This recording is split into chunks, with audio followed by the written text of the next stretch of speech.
네, 매주 금요일에는 조국혁신당 원내대변인 맡고 계신 신창식 의원님 모시고 말씀 듣는 시간입니다. 갑자기 사이렌이 울려가지고. 네. 어서 오십시오, 의원님. 네, 안녕하세요. 네. 신창식입니다. 네. 정신이 없습니다. 네. 뭐 모든 국민들이 다 그렇죠. 그렇습니다. 지금 뭐 어안이 벙벙한 수준이고요. 어제 느닷없이 발표된 29분짜리 궤변을 들으면서 또 한 번 놀라고 의원님 좀 어떠셨어요? 이걸 왜 읽었을까요? 나와서. 목적은 네. 그 군부를 통한 내란에 성공하지 못했단 말이죠. 그러니까 이제 그거 아스팔트 부대와 함께 트럼프가 무장한 그 자기 지지자들과 함께 의회에 들어갔었잖아요. 있었죠. 예. 그걸 목적으로 하고 있는 것으로 보여요. 근데 의회 난입을 하겠다는 것은 유혈 충돌을 빚겠다. 그러니까 그 사람은 예. 일말의 공동체에 대한 책임감도 없고요. 예. 반성도 없고 성찰도 없고 예. 자기만의 세계에서 살고 있어요. 왜냐하면 그 사람은 지금 구국의 결단을 했다라고 하는 거잖아요. 예. 상징적으로 국회에 가서 질서를 좀 잡아줬을 뿐이다. 그러니까 그다음에 조금 들어갔을 뿐인데 그걸 가지고 내란이라고 하냐. 선관위에 가서 그걸 조사하기 위해서 계엄군이 투입됐을 뿐이다. 예. 그런 다음에 최근에 이제 언행들을 봤을 때는 본인이 이제 망토 두르면 지구를 한 바퀴 돌 지구를 구할 자유의 가치에 입각하여 지구를 구할 히어로라고 본인을 생각하는 사람이에요. 예. 그래서 내란 선동의 목적, 그 시민들 간의 충돌을 선동하는 목적으로 어제 그런 궤변을 늘어났다고 생각을 하고요. 첫 번째는 그렇고 두 번째는 뭐냐면 네. 내란 수계 윤석열의 피고인 최후 진술 같았어요. 네, 피고인 최후 진술인데 네.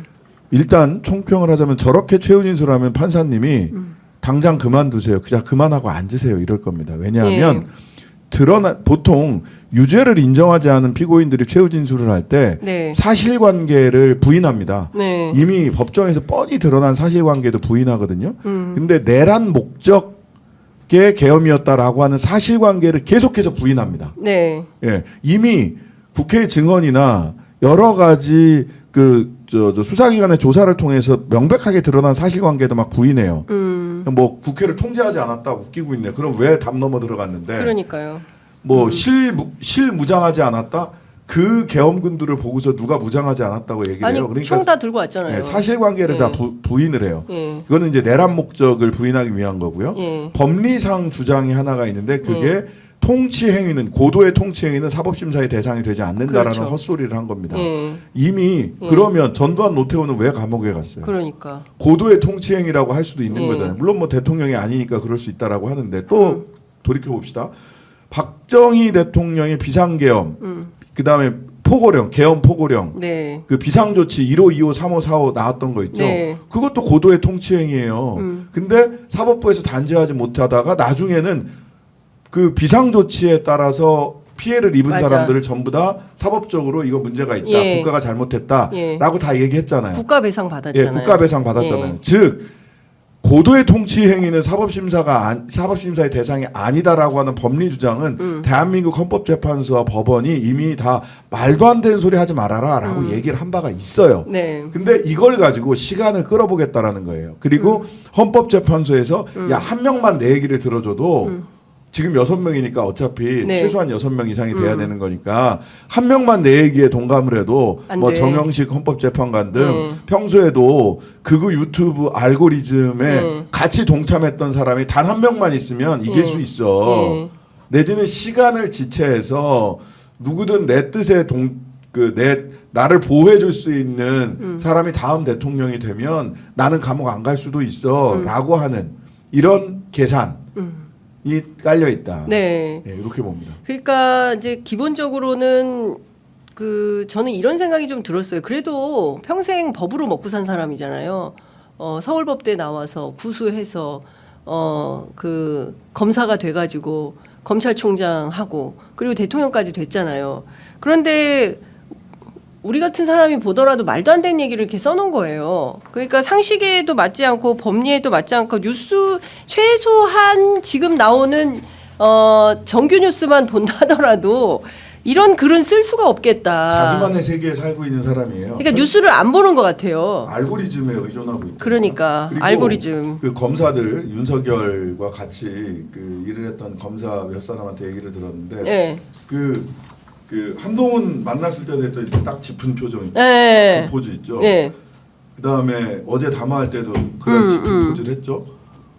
검사 시절에도 그 포즈가 나오면 아무도 말을 더 이상 붙이지 못했다. 아 진짜. 그때도 그랬고 네. 지금도 그렇고. 그러면 지금 보세요. 역사의 아이러니인데요.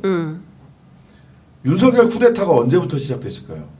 뭐 어떤 분들은 뭐 박근전에 오신 분은 작년 8월부터다. 아니요. 아니다. 2019년 조국 때려잡기부터 시작된 겁니다. 조국 사냥부터 네. 윤석열 쿠데타는 시작됐어요. 그때 저는 방송에서 이건 연성 쿠데타다. 대통령을 부인하고 네. 본인의 지휘권자인 법무부 장관을 부인하고 그게 목을 따겠다라고 시작을 한 거예요. 그때부터 검찰권을 사용한 연성 쿠데타가 시작이 된 거죠. 그런데 조국 대표는 어제 그러니까요. 2년간 감옥에 가 있어야 된다라는 판결을 받았어요.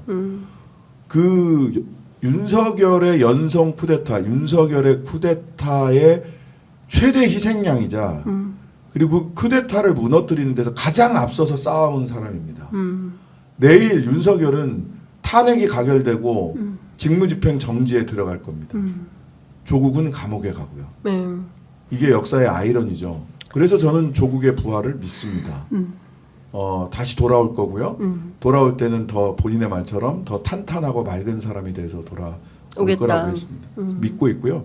진짜 역사의 아이러니죠. 그러니까요. 최대 희생양이자 가장 앞에서 싸운 파란 불꽃이 돼서 싸운 조국은 감옥에 가고 윤석열은 직무가 탄핵이 되고 그리고 체포될 겁니다.